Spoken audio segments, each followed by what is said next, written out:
Salut à toi et bienvenue sur la chaîne Sans Cravate. C'est un plaisir de te voir aujourd'hui et d'ailleurs bienvenue dans cette nouvelle vidéo. Aujourd'hui, nous allons montrer quels sont les critères primordiaux pour acheter et ajouter une nouvelle valeur à votre portefeuille.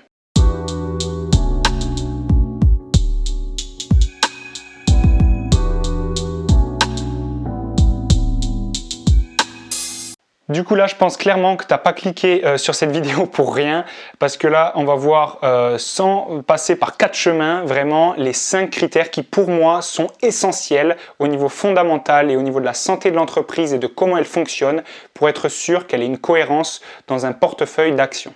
Donc comme je le disais, là on parle de critères comptables. C'est pas parce qu'une entreprise ne va pas respecter ces différents critères qu'elle ne va pas se développer.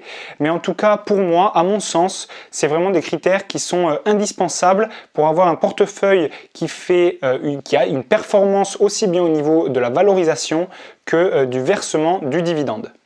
Petit point avant de commencer, toutes les informations et les ratios que je vais présenter ici, vous pouvez les retrouver donc sur Zone Bourse. Vous tapez le nom de l'action dans leur barre recherchée et vous allez ensuite dans l'onglet Finances.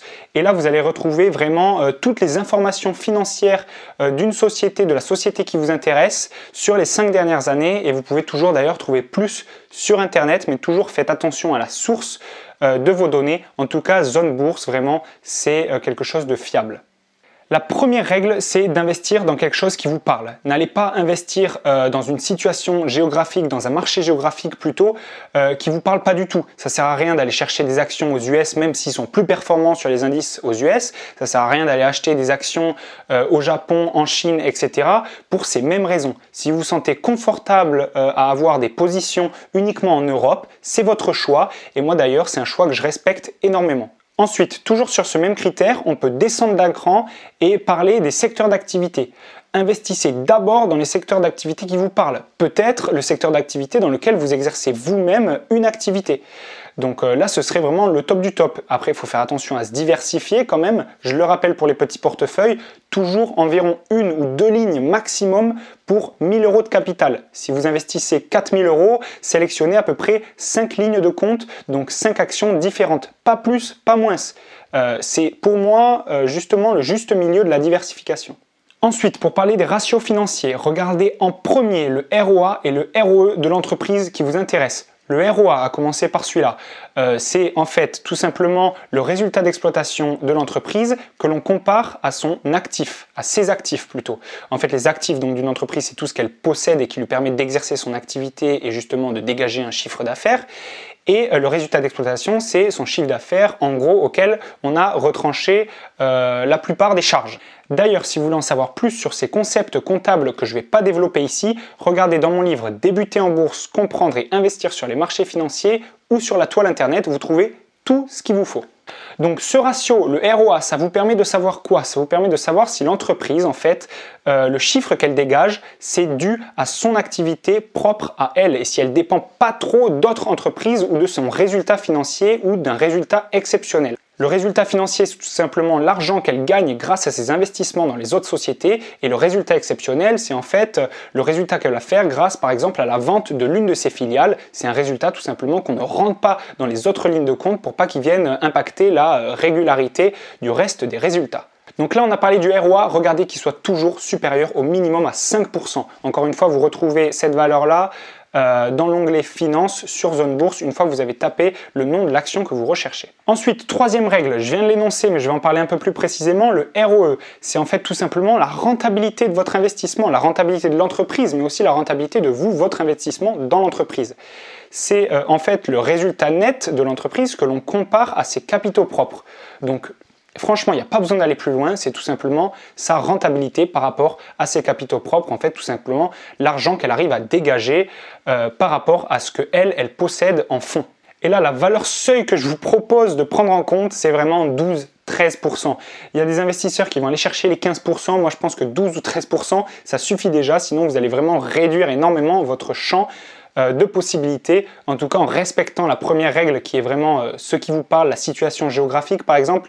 Il ne faut pas non plus trop vous fermer de porte, il faut quand même qu'il vous reste certaines actions qui restent intéressantes en fait. Donc première règle, choisissez un marché qui vous parle, choisissez un secteur d'activité qui vous parle et qui correspond déjà à la diversification de votre portefeuille. Deuxième règle, regardez le ROI et vérifiez qu'il soit supérieur à 5%.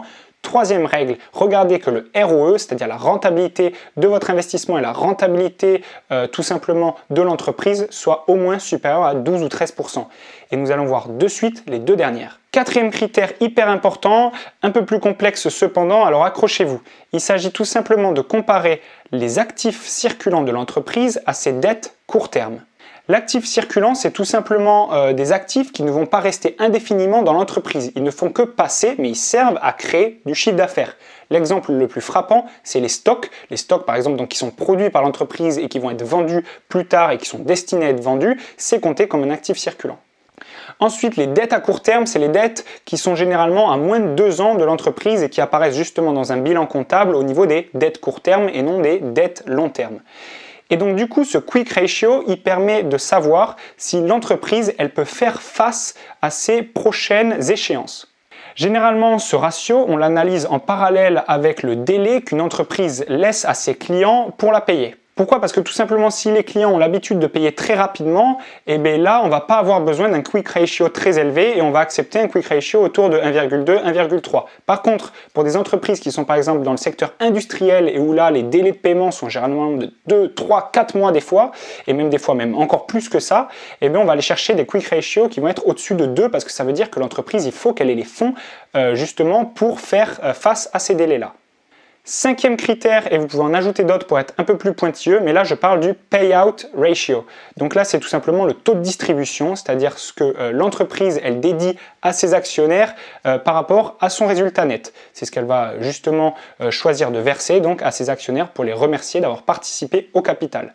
On le sait, verser un dividende, c'est bien, ça amène les actionnaires, c'est cool, ça donne de la rentabilité à vos actions, mais il ne faut pas en abuser. Si une entreprise, elle verse trop de dividendes, c'est vraiment qu'elle n'a rien d'autre à faire de son argent. Et c'est justement le réinvestissement constant de l'entreprise qui va lui permettre d'autofinancer des autres projets qui vont lui permettre de se développer encore plus vite. Donc si vous dites oui à un dividende une année, à un gros dividende une année, c'est que vous dites quelque part non au développement de l'entreprise. Donc il faut trouver un juste milieu et justement ce juste milieu, il se tourne aux alentours des 45-50%. Donc n'allez jamais acheter une action d'une entreprise qui reverse plus de 60% de son résultat net aux actionnaires.